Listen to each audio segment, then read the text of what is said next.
Y ya tenemos en línea a nuestro entrevistado de hoy. Yo en realidad no le llamo entrevistas, le llamo charlas, que de eso se tratan. El enólogo y motociclista Juan Manuel González. Hola Juan Manuel, gusto en saludarte. Esteban, ¿cómo estás? Buenas Bien, tardes. creo que está bien subrayado en ese rango de igualdad enólogo y motociclista, o viceversa, motociclista y enólogo, Sí, porque he puede ser. visto que tenés afición por las motos. Sí, totalmente. Gracias por este tiempo tuyo. Para mí es muy importante acercar en forma directa a los oyentes aficionados al mundo del vino y gourmet, a los hacedores, a los principales y directos responsables, ustedes con el equipo con que ustedes trabajan, de esos vinos que después la gente disfruta, pondera, comenta y conocer un poco más de ustedes. Y hace un tiempo tenía ganas de esta charla contigo. Vos estabas trabajando, aprendiendo, trabajando, experimentando en Europa y hace poquito volviste. Empecemos por el principio. Juan Manuel, contanos cómo fue el nacimiento de esta vocación, cómo arranca tu acercamiento al mundo del vino. Mirá, cuando tenía que decidir qué carrera seguir, perdón, dónde hacer el colegio secundario.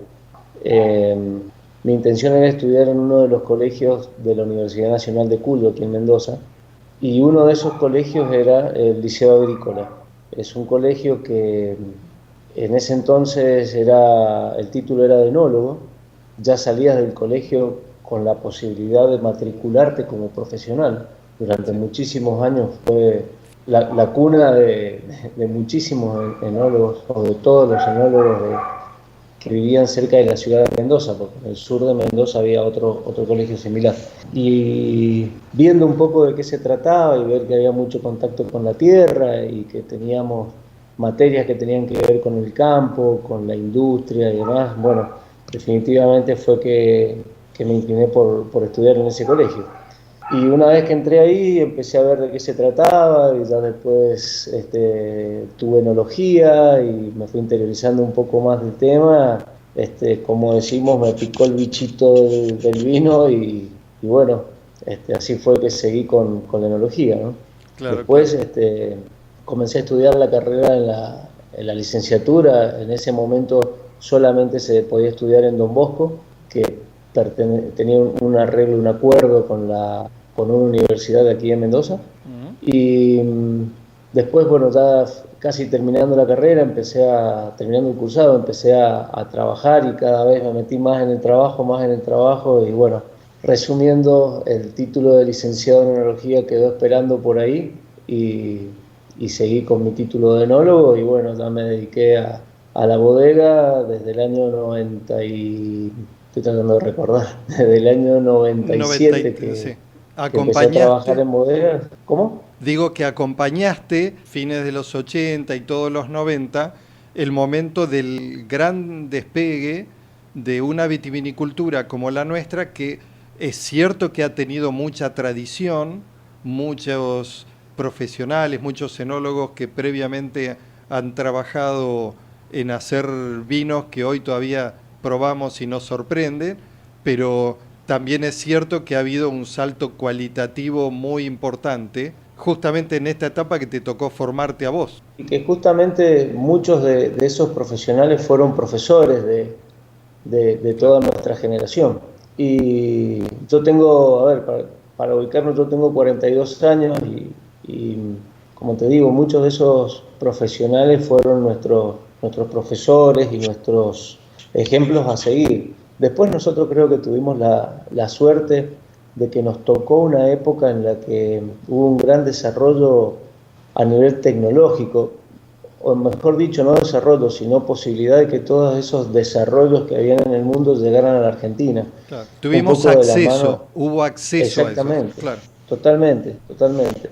Y también fue la época, a principios de los 2000, en los que muchísimos capitales extranjeros y muchos de ellos ya con experiencia en la industria vitivinícola desembarcaron en la Argentina. Entonces hubo un cambio muy rápido de maneras de trabajar, ¿no? De poder aplicar nuevas tecnologías, de la apertura al mundo también de los técnicos argentinos.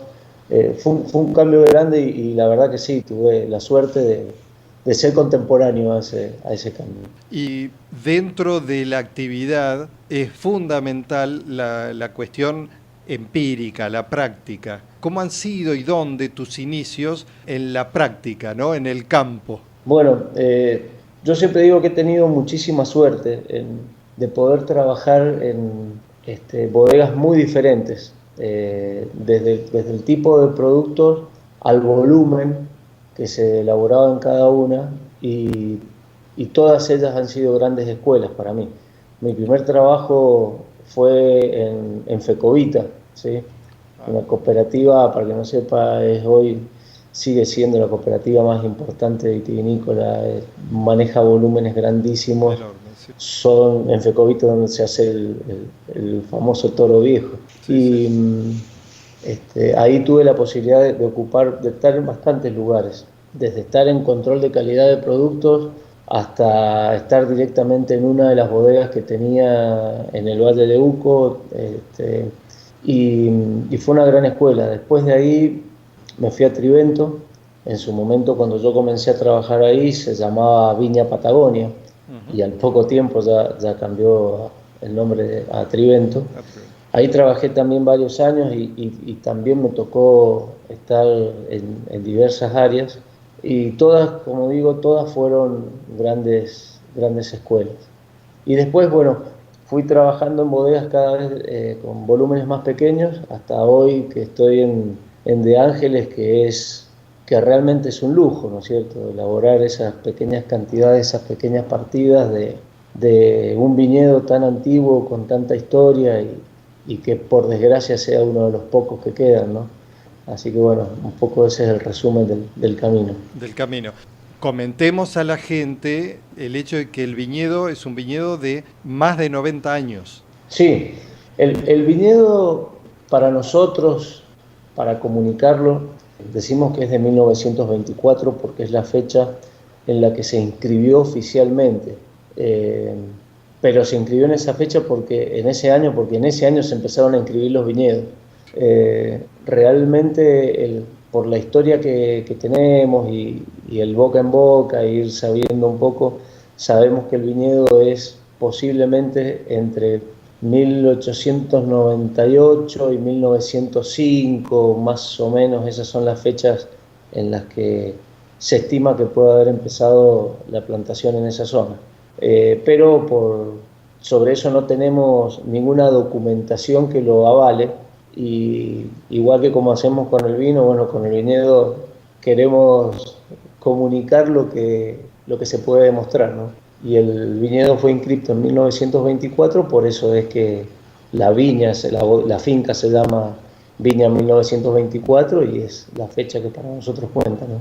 También comentemos con los oyentes que le da un plus muy importante cuando en general se habla con gestos positivos de un viñedo viejo. Estamos hablando de plantas que ya alcanzan un equilibrio, una madurez, una prestación que normalmente los viñedos jóvenes no tienen, aunque tengan una genética excepcional. Seguro, es todo un proceso de adaptación, como bien decías. La planta durante muchos años va buscando su equilibrio con respecto a los distintos componentes, ¿no? Respecto a la tierra, respecto al clima, al lugar donde está, a las labores culturales que se le hacen para ir llevando el viñedo en el sentido que uno pretende. Y eso que permite que con el paso del tiempo las plantas, al estar más adaptadas, sufran menos los cambios que pueden haber de un año a otro, y sea más homogéneo a través del tiempo el resultado de la fruta que se obtiene. Y ahí es donde reside la gran ventaja, ¿no? En la manera que la planta responde a los distintos factores, ¿no? Y a cómo se comportan esos factores. Sí. Entonces, es una gran ventaja poder trabajar sobre un viñedo así, ¿no es cierto? Contanos en qué consiste, de qué se compone la línea. Bueno, claro, un poco para contarles un poco sobre la bodega, en el año 2007 fue la primera elaboración. Comenzamos elaborando en un galpón que se acondicionó en la finca con 42 metros cuadrados cubiertos. Ese es el tamaño original de la finca, de la bodega. Y ahí nació De Ángeles. Originalmente pensábamos hacer solamente Malbec, por eso muchos conocen la marca como Malbec de Ángeles, Claro, más ya que De como... Ángeles. Sí, Porque en la finca, que tiene 20 hectáreas, hay 15 hectáreas de Malbec y 5 hectáreas de Cabernet Sauvignon. Y el proyecto nació como Malbec. Y así fue que comenzó con un Malbec, que a los vinos nosotros los podemos clasificar en reserva y gran reserva. El Malbec Reserva es un vino que lleva solamente un 20% en su composición, que pasa por barrica, y está unos 8 o 9 meses en barrica. Después de eso hacemos el blend con el otro 80% que no estuvo en barrica, lo dejamos 2 años en botella y recién sale al mercado. Lo que buscamos en ese vino es mostrar principalmente las características de Vistalba, que es donde está ubicado el viñedo, que nosotros somos, cuando hablo en plural hablo de los propietarios de la bodega y de mi parte como enólogo. Somos unos enamorados de Vistalba. La verdad que ese viñedo, como se ha comportado en ese lugar, y queríamos mostrar esas características, ¿no? Que Vistalba es una zona donde se da Malbec muy florales, con notas de frutas frescas, pero a la vez con buena madurez de polifenoles. Entonces, una manera de poder mostrar eso era haciendo un vino que tuviese poca influencia de la madera, ¿no?